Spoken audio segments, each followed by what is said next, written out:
ఒక క్షణం ఊహించుకుందాం.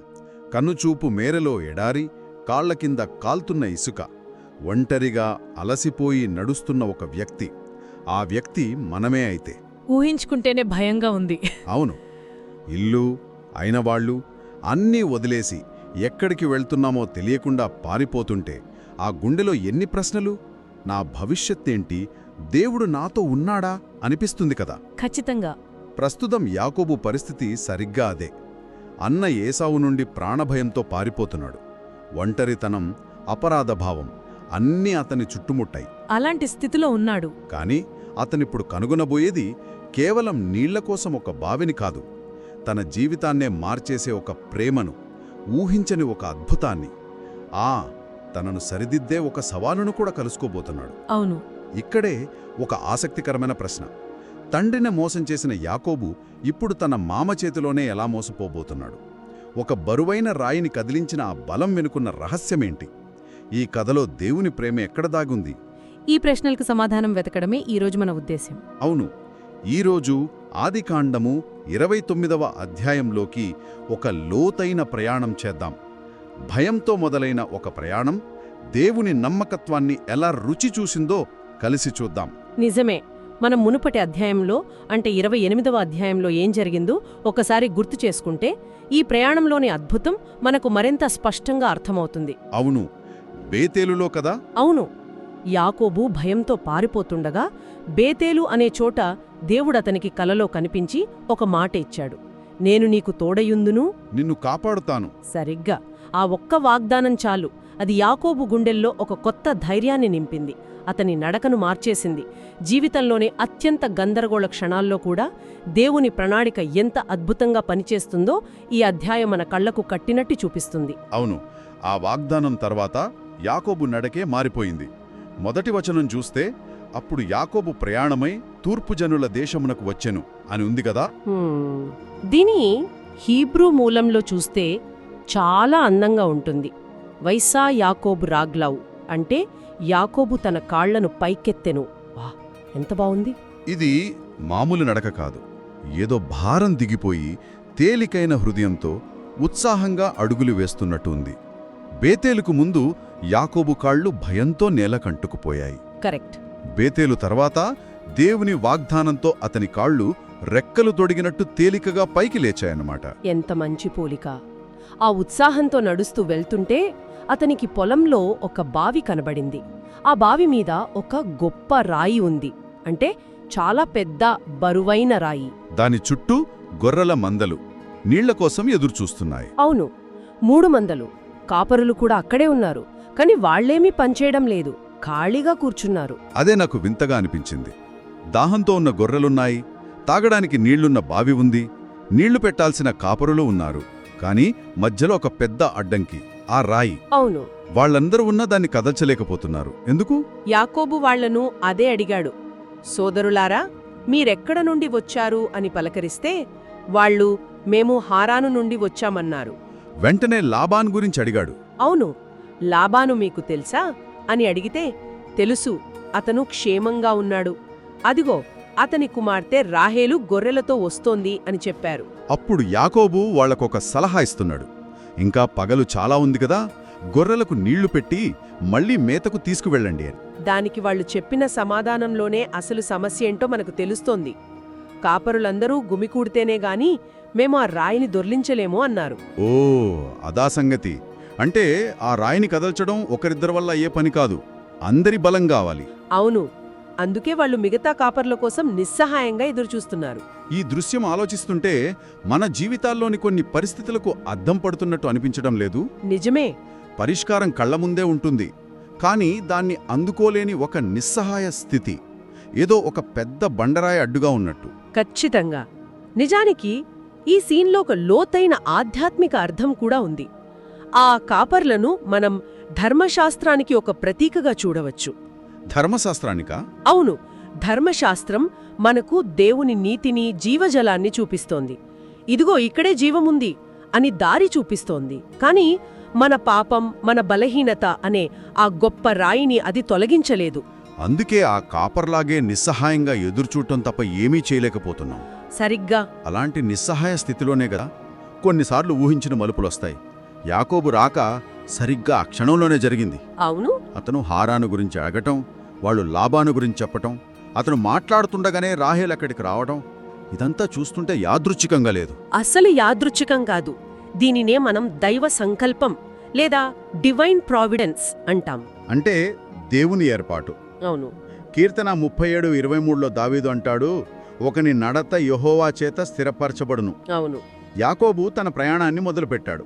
కానీ అతని అడుగులను సరైన సమయానికి, సరైన స్థలానికి నడిపించింది దేవుడే. ఆ, కాపర్లు సొంతంగా ఏమీ చేయలేకపోయారు.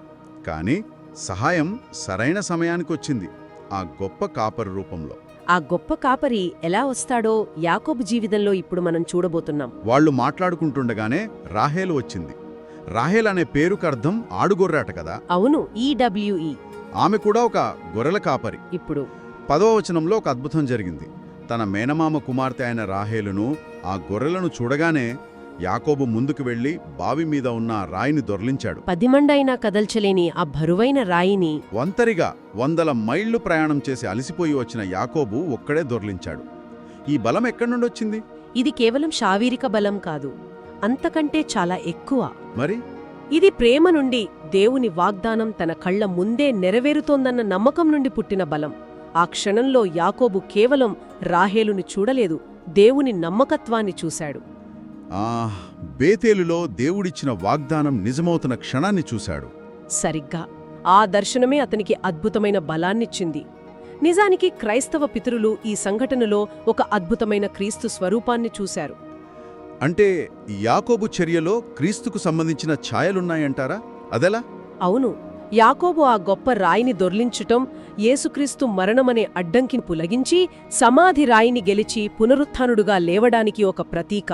ఓ, చూడండి, రాహేలు తన తండ్రి గొర్రెలను కాస్తోంది. ఆమెను చూసి యాకోబు ఆ రాయిని తీశాడు. రాహేలును మనం సంఘానికి సాదృశ్యంగా చూస్తే యాకోబు క్రీస్తుకు సాదృశ్యంగా కనిపిస్తాడు. అద్భుతం. యేసు కూడా తన వధువైన సంఘము కొరకు, అంటే మన కొరకు, మరణమనే బండరాయిని తొలగించి జీవజలాల బావిని, అంటే పరిశుద్ధాత్మను మనకు అందుబాటులోకి తెచ్చాడు. అంటే తన ఒంటరి ప్రయాణంలో దేవుడు తనతోనే ఉన్నాడనే నిర్ధారణ దొరికిన క్షణమది. ఆ భరోసానే అంత బలాన్నిచ్చింది. ఖచ్చితంగా. ఆ తరువాత జరిగిన సంఘటన నన్నెప్పుడూ ఆశ్చర్యపరుస్తుంది. అతను ఆ రాయిని దొర్లించి గొర్రెలకు నీళ్లు పెట్టి ఆ తర్వాత రాహేలును ముద్దు పెట్టుకుని ఎలుగెత్తి బిగ్గరగా ఏడ్చాడు. ఈ కన్నీళ్లు దేనికి? సంతోషానికా, దుఃఖానికా? చాలా మంచి ప్రశ్న. అది కేవలం భావోద్వేగంతో వచ్చిన కన్నీళ్లు కావు, దుఃఖంతో వచ్చినవి అసలే కాదు. మరి అవి దేవుని నమ్మకత్వాన్ని, ఆయన అపారమైన ప్రేమను రుచి చూసినప్పుడు వచ్చిన ఆనంద భాష్పాలు. ఆ క్షణంలో యాకోబు హృదయం దేవునితో ఇలా మాట్లాడి ఉంటుంది: దేవా, నేను ఒంటరివాణ్ణనుకున్నాను, కానీ నువ్వు నాకు తోడుగా ఉన్నావు. నీ వాగ్దానాన్ని నా కళ్ల ముందే నెరవేరుస్తున్నావు. నన్నింతగా ప్రేమిస్తున్నావా అని. వావ్! దేవుని మంచితనాన్ని గ్రహించినప్పుడు వచ్చిన కృతజ్ఞతాభరితమైన కన్నీళ్లవి. ఆ క్షణం అతని జీవితంలో ఒక మలుపు. అవును, ఇంట్లో ఉంచుకున్నాడు. 1 నెల రోజులు గడిచాయి. అప్పుడు లాబాను అడుగుతున్నాడు, నువ్వు నా బంధువుడివి కదా అని ఊరికే పనిచేయడం దేనికి? నీ జీతమేంటో చెప్పు అని. ఇక్కడి నుండే అసలు కథ మొదలవుతుంది. అవును, ఇక్కడే కథ మరో మలుపు తీసుకుంటుంది. లాబాన్కు 2 కుమార్తెలు. పెద్ద కుమార్తె పేరు లేయా. ఆమె కన్నులు బలహీనమైనవి అని బైబిల్ చెబుతోంది.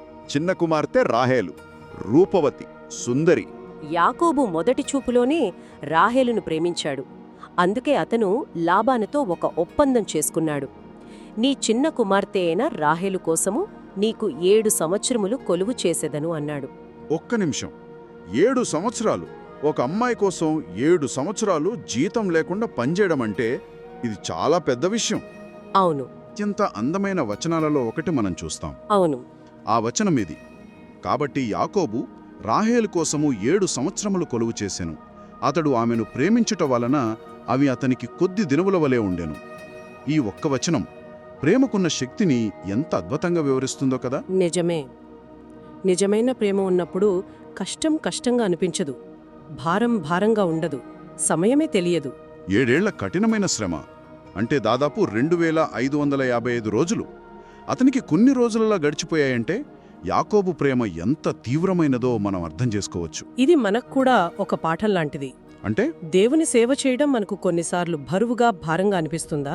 ప్రార్థన, వాక్యపఠనం ఇవి కష్టంగా అనిపిస్తున్నాయా? బహుశా మనలో దేవుని పట్ల ఆ మొదటి ప్రేమ తగ్గిందేమో అని ఆత్మపరిశీలన చేసుకోవడానికి ఇదొక మంచి అవకాశం. నిజమే. యాకోబు ప్రేమ మానవ ప్రేమ యొక్క గొప్పతనాన్ని చూపిస్తుంది.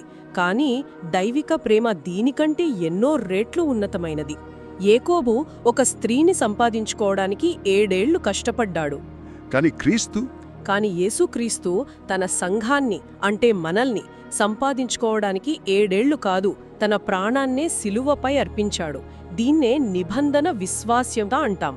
మనం యోగ్యులం కాకపోయినా ఆయన మనల్ని ప్రేమించాడు. లాబాను కుమార్తెలైన లేయా, రాహేలు వీరిలో కూడా ఒక వేదాంతపరమైన పోలిక ఉందని అంటారు కదా. ఇది చాలా ఆసక్తికరమైన వ్యాఖ్యానం. లేయా పెద్ద కుమార్తె. ఆమెను ధర్మశాస్త్రానికి ప్రతీకగా చూడవచ్చు.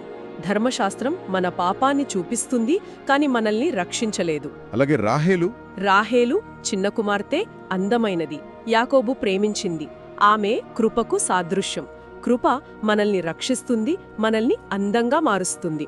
అంటే కృపను పొందే ముందు మనం తరచుగా ధర్మశాస్త్రం యొక్క డిమాండ్స్ను ఎదుర్కోవాల్సి వస్తుందా? సరిగ్గా యాకోబు జీవితంలో కూడా అదే జరగబోతోంది. అతను ప్రేమించింది రాహేలును, అయినా మొదట పొందబోయేది లేయాను. అద్భుతం. ఈరోజు మనం చూసిన ఈ మొదటి 20 వచనాలను ఒక్కసారి వెనక్కి తిరిగి చూసుకుంటే, భయంతో పారిపోతున్న ఒక వ్యక్తి నిరీక్షణ నిండిన యాత్రికుడిగా మారడం చూశాం. నిస్సహాయంగా ఉన్న ఒక దృశ్యం ప్రేమతో నిండిన ఒక శక్తివంతమైన చర్యతో మారిపోయింది. అవును, 7 సంవత్సరాల కఠినమైన శ్రమ ప్రేమ వల్ల కొన్ని రోజులుగా ఎలా అనిపించిందో గమనించాం. ఈ ప్రయాణమంతట్లో మనం దేవుని మంచితనాన్ని, ఆయన ప్రేమను, ఆయన నిబంధన విశ్వాస్యతలో చూస్తున్నాం. ఖచ్చితంగా. మన అసంపూర్ణ జీవితాల ద్వారా, మన బలహీనతల ద్వారా కూడా దేవుడు తన గొప్ప ప్రణాళికను ఎలా నెరవేరుస్తాడో ఈ కథ మనకు గుర్తు చేస్తోంది. యాకోబు కథ ఇక్కడితో అయిపోలేదు. అవును, అంత సవ్యంగా ఒక అందమైన ప్రేమ కథలా సాగుతున్నట్టు కనిపిస్తోంది. కాని ఇక్కడే అసలు ప్రశ్న మొదలవుతుంది. అదేంటి? యాకోబు ప్రేమ దఖ పరిపూర్ణంగా కనిపిస్తోంది, కాని తన తండ్రిని మోసం చేసిన వ్యక్తి ఇప్పుడు అంతకంటే పెద్ద మోసానికి గురైనప్పుడు ఏమి జరుగుతోంది?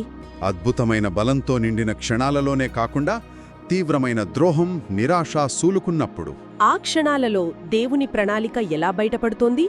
ఈ ప్రశ్న గురించే మనం తర్వాతి విశ్లేషణలో లోతుగా చూడబోతున్నాం.